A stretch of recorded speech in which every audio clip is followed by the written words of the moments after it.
The NFL has added the discussion of responsible gun ownership to its social responsibility training for players, according to ESPNW's Jane McManus. The gun discussion is a part of a new pared-down version of the training, which is in its third year. The training has shifted to a more interactive format this year in which players watch videos, then discuss what they would do in a given situation. Damian Whitty still with us here. Do you think this is a good idea for the NFL to have gun training? Well, you got to understand what's priority number one for the NFL, and that is protecting the shield. So when you look at, the big picture, the NFL is all about helping these guys, whether it's, guns, finances, all those type of things, because at the end of the day, what's good for the players is only going to be good PR for, for the league. And when you look at the players, part of it all goes back to, well, first of all, different gun laws in different states. Right. I think that's part of the deal when you talk about why the NFL is doing this, because you can be in one state with strict gun laws and then another state and the gun laws are lax. Guys don't get formal training. Mm-hmm. So this is an opportunity for the NFL to get guys under, in a set environment where they can control the environment and kind of school guys on what they feel like in these different situations. What's the best way to go about, whether protecting your family or how to use, firearms or so on and so forth. So I think at the end of the day, it's good for the players. It's good for the National Football League. It's a win-win for both sides. Look, we live in a country with an incredibly powerful gun lobby. And so there are, by most estimates, over 300 million guns out there. Some of the stats are crazy. Gun murders per capita in the U.S. will go into 2012, 30 times that in the U.K., where the U.K. and other advanced industrialized, Western society, but, tougher gun laws. Everyone doesn't have the right to have a gun. So what is it? What did I just say? 30 times per capita, not because the United States is bigger, per capita. 13,000 plus people killed in the U.S. by firearms in 2015. 500 accidental murders by gun. That's more than one a day, right? So that's the reality. People have access to guns. There are tons of them out there, and many of these players do. Now, let's start from the premise that these are, by and large, college-educated young men who are gainfully employed, right? So these are, and those who choose to be gun owners and who can be gun owners should be trained. I mean, that's a separate issue from saying whether guns should be so accessible and whether NFL players should be carrying guns or owning so many guns, and that's a separate issue. But once that's the reality, and that is the reality, I don't see the argument, maybe Stephen A. will illuminate me about it, but I don't see the argument against training people. That seems like the responsible thing to do. You know something? I'm not going to last long on this show. I don't know if I'm going to last long in this business because, you see, I'm allergic to BS. And I'm going to just say it like it is. First of all, it's a couple of things to take into consideration here. Number one, if you're the NFL, you shouldn't be doing this. You shouldn't even consider doing this. Why? Because it's a potential liability. It is not the job of the NFL as an employer to ingratiate itself into such a situation, because then the potential liability is there because you've involved yourself into it. So when some knucklehead, you understand, one of the few, not the many, because most NFL players are good brothers who work hard, they're family men, they're dedicated to their craft, and they deserve our respect and our support. But there's always a few bad apples that could potentially mess up the tree. And when you open yourself to this kind of situation, you're inviting an elevated level of scrutiny, you're increasing the elements of liability, and it's something that could potentially work against you. So that's just the obvious answer as to why it should be no. But let's take this a step further. Let's think about what we're talking about here. Correct me if I'm wrong, Molly, Max, Damian. We've had DUIs. Mm-hmm. We've had, domestic violence. We've had assault. We've had a whole bunch of things going on. Bottom line is this. The last thing you need to do is to be responsible for teaching people how to be even better.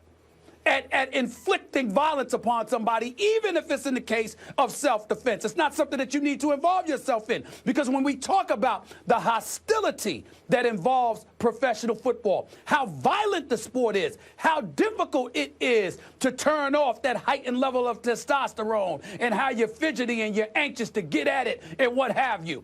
These are issues that can't be ignored. Now, where do I get that from?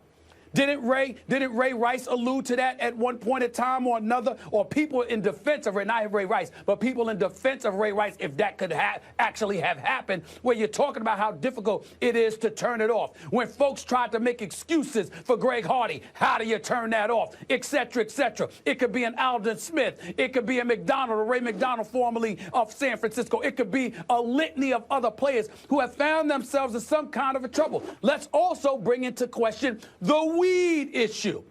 Why is weed an issue?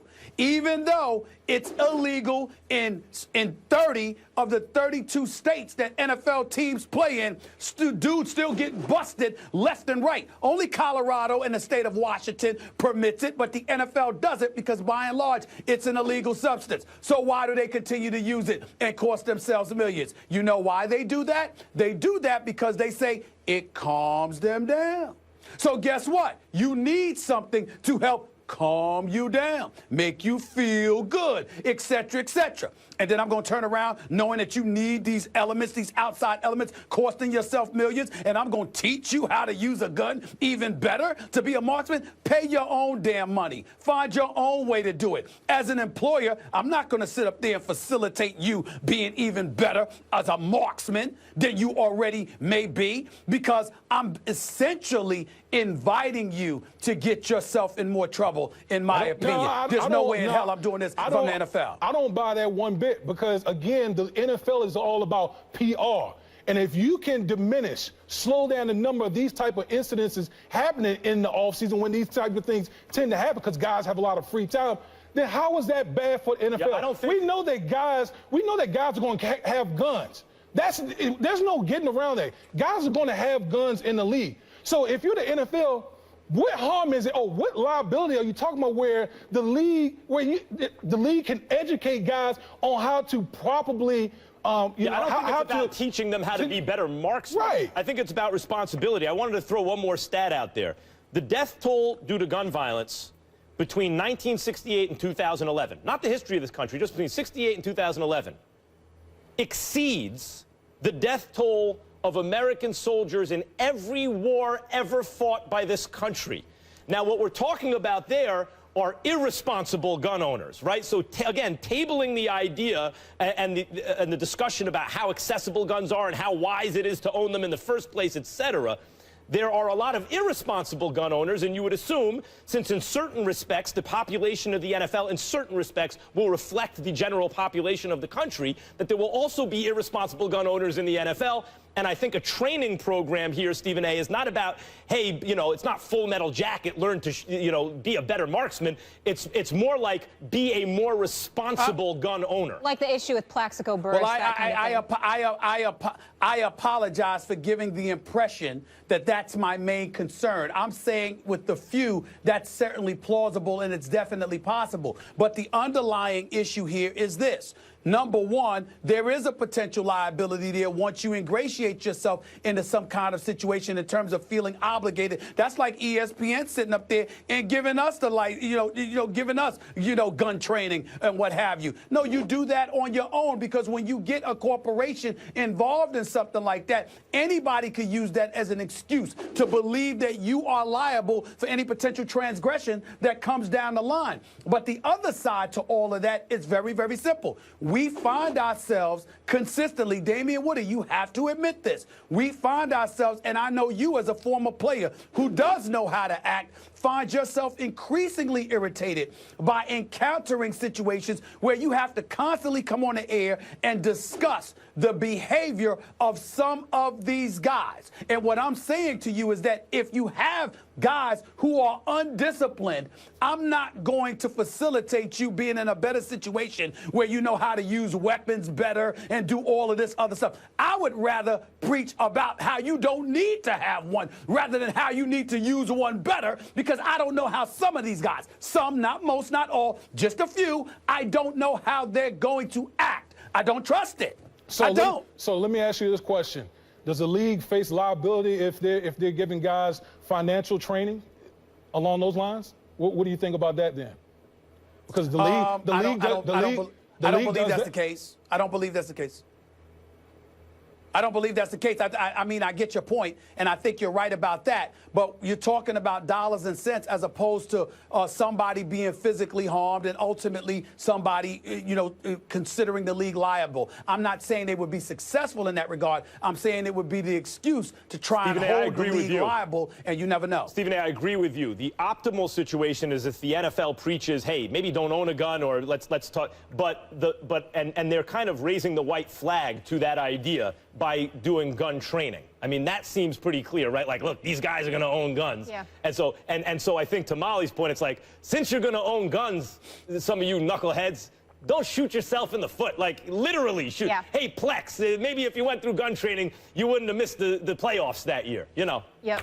And thank God you said 500 accidental murders. Thank God that wasn't more serious with that. But there's so many layers to this issue, and obviously it goes way beyond football, certainly. We see that in our country.